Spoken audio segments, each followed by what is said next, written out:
Tax Tuesday, where you get a little bit of tax information to help you with your business tax strategy and to help you talk more intelligently with your tax professional.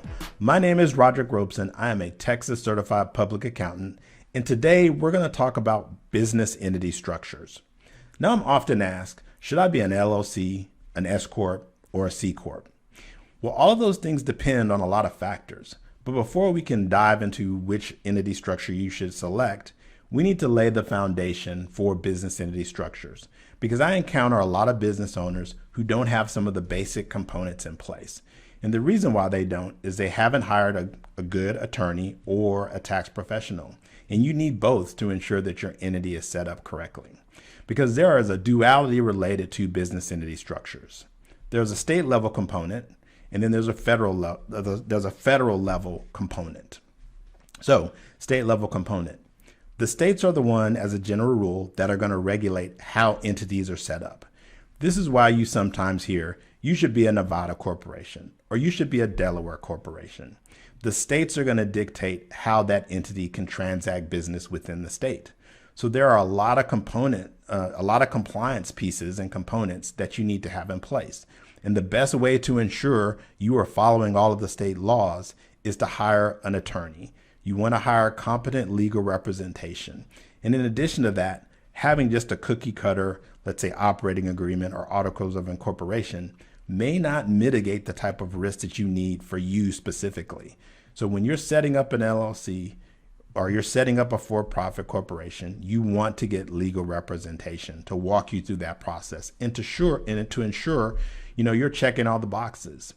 Like I know in some states, even as a sole proprietor, you need to have a general business license in order to operate. So hire a good attorney to help you navigate all the compliance pieces. And you're going to need a good attorney anyway as a business owner. It's easier to get an attorney on the front end when there's nothing going on than when there's something that happens and you need an attorney and you have to go look for one. Hire a good attorney to make sure you're monitoring all the compliance components and legal requirements within your state. But also at a state level, there's tax ramifications related to having a business entity. So the tax ramifications could be, like in the state of Texas, we don't have a state income tax, but we do have a franchise tax. We do have sales and use tax. We do have excise tax. I'm often surprised when I get new clients how they have totally missed those specific components because they didn't hire a good CPA or a good tax professional on the front end to walk them through all of the potential taxes that they have to pay. So you want to make sure you check all the boxes from a state level within your specific state. And if you have income tax, you definitely want to talk to a tax professional because the election of your entity type and how it's taxed on a state level will impact you at an individual level. So we've talked about the state legal ramifications. We've talked about the state tax ramifications. Now let's talk about on the federal level. Now on the federal level, we are generally talking taxes, federal taxes, income taxes. What are the things we need to know? Well, on a federal level, I put the entities in three buckets. There's a sole proprietorship, there's partnership, and then there's corporations. So let's talk about sole proprietorships. Sole proprietorship is you're the only person in the business that owns it. You're 100% owner. And at a state level, you may need to file a license in order to do that. But what if I'm an LLC and I'm the only person that's in that business? Well, at a state level, you will be called a member. But at the federal level, there really isn't an LLC. Again, state law dictates entity structures. So as you get to the federal level, the federal government knows and recognizes that the state regulates that entity. So there's an entity there.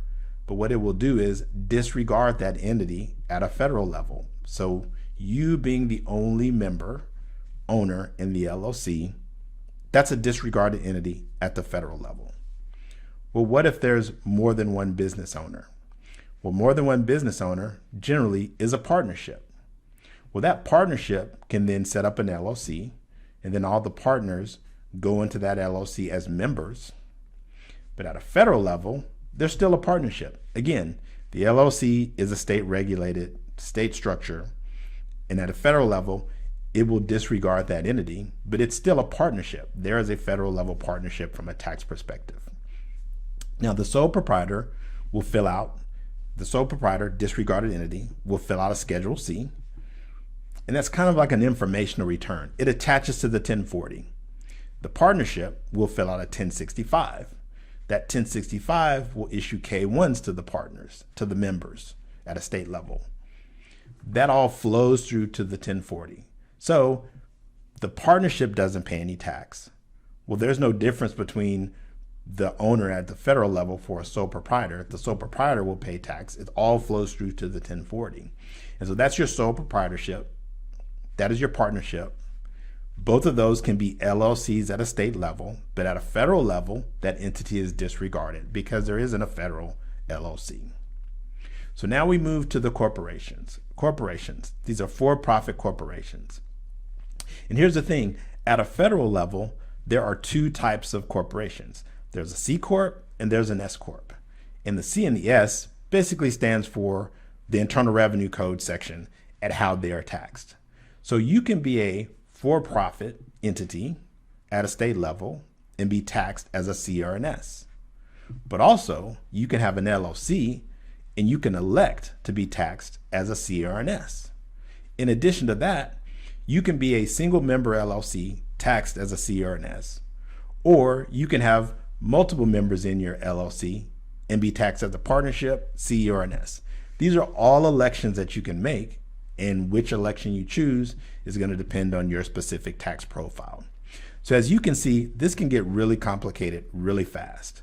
So you want to make sure you hire a good attorney and a good tax professional to help you select your business entity. That's going to do it for this Tax Tuesday. Remember, don't let perfect be the enemy of good. And until next Tuesday, peace.